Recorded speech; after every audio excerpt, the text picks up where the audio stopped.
Hello mga Mars, good morning or good afternoon or good evening kung asa man mong lugar karon. So for today's video, dili na ta mag-window shopping or maglaag-laag. So for today's video, magluto lang sa ta. Akong recipe ron guys, daghan kaadyo, wa diri wa jidjo di ang sa daw. Anyway, mga Mars, unang na akong i-present sa inyo ang ako ang lechon manok, di ba? Ako apon version mga Mars, just version, ano tanong version lagi ba? So anyway, wala din ako napakita sa inyo kung yun sana ako ni siya pag-marinate, pag-prepare sa mga lamas. Basta mo na ito akong ipakita sa picture no, mo ito mga lamas akong ipambutang. So daghan kay ito mga Mars. So wadyo tipid-tipid diri ang pagluto na ako, pag sagol sa mga lamas. So ako ang kusina. Ako ang tagya sa kusina, char. So yun, ako na siyang i-bake mga Mars ang ato ang lechon manok, no? Ano yung mga tanglad, yung mga sibuyas, yung mga luyang, complete ricado sa na siya mga mare. O if, of course, ang atong ulo, wag yun ako giputol mga Mars, no, for the char. Bitaw no. Kaya ako mong gimukaon ang liog mga mare, man din ako na siya ilabay. Pero ang kanang ulo ako gina siya ilabay mga Mars din. Anyway, nag-practice pa ko na og piko-piko akong ginsa ko na siya pag piko-piko na akong kanang wings sa atong manok, no. So shout out sa mga marunong magluto and magpasensyahan na niyo ni akong pag-prepare. Kaya mo rin akong nahibawan nga pag-prepare, no. Kaya ako na siyang i-bake mga Mars in 3 hours. So ako sa siyang hinayan siya siga na sa mga 180 the start. Then gusto na ako mag-brown, ako na siyang pakusgan. Basta primero 180 na siya. So samtang nakasala ang atong chicken mga Mars, of course, dili gid mawala ang gulay kada luto na ako siya no, labi na kada gabi kay kada gabi lang gid siya akong mga boss nagkakaon diri og kanang daghan kaadyo no sa kay morning. Sa akong amo is akong lolo lang man akong kauban diri since namatay na pud akong lula. Then naagi ng gulay kada panihapon. So ilang pamahaw is bread din paniudto either kung na leftover mo akong ipakaon or pansit baron or bihon o basta mga inana siya no, mga leftover. Then usahay di ang pudri mukaon ra akong boss. So hayahay kayo ang katabang mga Mars. So anyway, ang akong gulay lang is broccoli, pichay o katong carrots o diba para na color nindot tan-awon. So di man kay siya kalamian, at least kanang bag-o silang pananaw ba nga dili gud balik-balik usahay tangkong kay mas ganahan gud akong amo og tangkong anak sa akong amo, I mean no. So yun, humanan ako slice ang all yan. So nindot kay tan-awon ang broccoli. So anyway, pag man ato ako syempre ako gid na siyang i-steam kay para inigisay bitaw na ako kanang kadali na lang kaayo ba para lang gid siya kanang crunchy na half cook. Ayun. So habang nag-steam ko sa ako ang gulay, siyempre na-prepare na ko para diretso na siya gisaba pagkuha na ko. So ibutan na ako mantika para painiton, then ibutan na ako ang iyahang mga kasangkapan like ahos, bombay, ayan, diba? So pinadali lang gini mga Mars no. Kaya gusto na ako i-prepare sa ilaha nga kanang init pa ba, kanang inikabot nila maagi ka ng paghuman ako tanan. So sahay pinapaspas din ako ng pagkaluto no, kay sa isa kasi mana kaupat o kalima sa dili magkaon, kaya bibi stress inyong Mars pag naasa dili mangaon kay magpinamagic jud ano pagkaluto mga Mars no, pag insigida sa matuan insigida pinapaspas sa pinadali gid siya mga mare. So simple lang jud kay pagkaluto niya ako ang gulay mga Mars no. So again ako lang to siyang gi-steam, di paghaman ako ada yan siyang gigisa. Then ang ending ani butang lang po nako ni siya og kanang cornstarch good para gud na katong yung mga gibamutang nako mga oyster sauce, mag-absorb siya. I mean lapot siya ba, diba? Nagdikit-dikit ang iyahang sauce sa ato ang gulay. Yun ang kanang secreto para malami ang ato ang gulay. Ayan no, nahuman na ako steam. Dili kay na siya totally cook, yun nga as what I have said, totally cook yan. Naka-English na po yung Mars sa daw. Saba kay ko mga Mars no, mag-vlog saba ra ba ko kay ano, comment down below kung sabaan ra mas ako. Okay. At least i-correct na ako makabalo na mo kanibit ang bag bito ta na vlog nag-practice no.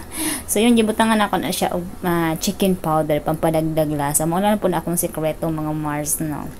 So then so I have said do diba magbutang ko oyster sauce per min di na present akong oyster sauce kay mao din ilang naandan sa ilaha gani okay na sila ang oyster sauce, wala na siya kanang mga powder mga ikikan pa ako nagabutang ko sa usay asukar gamay lang pod kay pampa neutral sa lasa yun. Natun-an ako na siya sa akong amo sa una sa high school ko nag working student ko. So akong amo nga tigulang pod, hilig po siya magluto. So cook siya sa isa kada ko ang hospital sa Jansan, no. Munang naanak ko ka ng idea gamay ba unsa ang pagpalami sa mga recipe unsa daw pagpalami, no. Murag yung tag-cook ani no. Ano lang bali nagdako nga murag nagserbisyo sa mga tao katabang working students mo nang sanay-sanay ta gamay sa mga trabahong pinasayon insan daw. So anyway, ato na siyang kanang takluban kadali mga Mars, no, nga para tama-tama po, di ba? Half cook siya ganina, pero at least kanang tama-tama nga naluto. Dili po siya ingon nga lata mga Mars kay disud man pud ka ng dili kay siya luto kay ang akong amo disud ba tigulang na wala na ngipon so daw. So yan ako na siyang i-serve mga Mari ha. So dili na siya lata, tama-tama lang gina siya mga Mars. So para sa ako mas nami gutong crunchy pagod mga Mars, di ba ang gulay.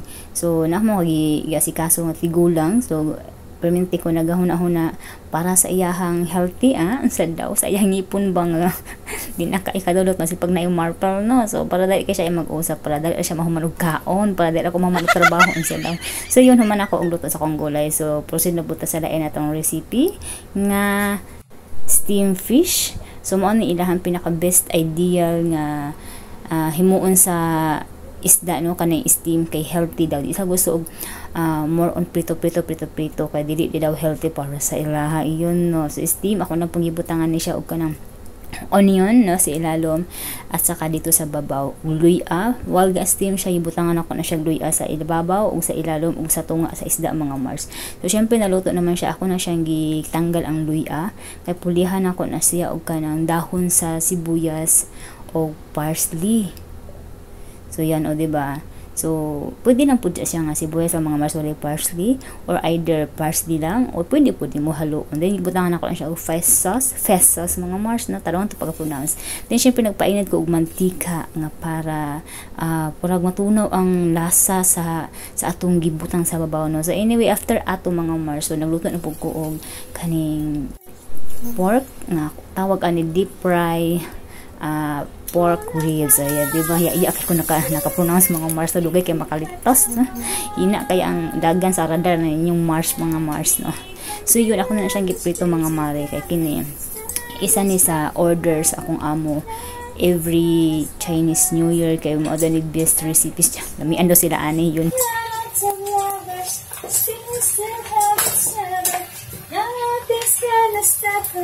Nothing's gonna stop us. No, needed you more than I ever need. All I wanna do, someday forever and ever. Pagkahuman ani, siyempre ito na siyang tadaron. So anyway, kanadin ta na akong ipanluto. After kay syempre may gani mo na mausa og kanang serve tungod kay di man sa madungan og kaluto. So ako pa na siya takloban og kanang foil para dito dili mabugnaw. Para tama pag human ako sa last na akong recipe, i-serve na ako tanang tanggalan na ako cover. So yun, ako na siyang na-slice mga Mars ang ato ang pork ribs. So ako na po na siyang takloban, wala na ako na-show sa inyo ha. Kung pagtaklob kay dugay na bitaw mahuman akong video, di ba? So about slice, mas prefer din ako magamit og gunting compare sa radtaran, di ba? Kay ko patag sundang patenda ko sundang sundang sa Bisaya. Yung kutsilyo ba nga dako kay para mag-slice para mas okay man gud pag gunting, di ba? Basta nindot kayo din kinamoton nang pud nato. Limpyo bitaw natong kamot kay naman ta sa kusina sige naman taghugas, so di ba? Kaya consider na understood na mga Mars nga atong gikinamot tungod kay limpyo atong kapot sa daw. So anyway, after ato mga Mars, simpre luto na ang atong chicken. So atong chicken na po atong slice on. So gunting agin atong gamiton. So di ba? Kay hait-hait po nila ang gunting kaya hindi mahirapan ang inyong Mars kakaputol-putol kagagupit-gupit ng mga kaunudan ng mga chicken natin unsa daw. Kining buki bitaw kay yung Mars masalita og kanang Tagalog ba, kaya pagpasensyahan niyo na ako talaga magbibisaya palagi sa akong vlog, no. Kaya kahit naman hindi niyo maintindihan, i-message niyo na ako siya unsa daw. Pero common sense na yun mga Mars, maintindihan nyo na yan. At saka nakikita nyo naman yung process ng pagluto ng ganito, ganyan, so daw yun. Tapos na mga Mars, no. Marites na talaga masyado yung Mars, at saka mabilis mong salita pa. At saka may sauce mga Mars, no. Yun yung pinag-marinate ko. So ako siyang ipahubsan Yun nga no, para ihimo nato siya og sauce. Then ako na lang pong gipatong at the top sa ato ang chicken. So yun, adan na tanan na ako ang recipe mga mars. So ako na siyang giserve. So diri lang kutob and daghan salamat yung pagtan-aw. Bye bye guys. Thank you.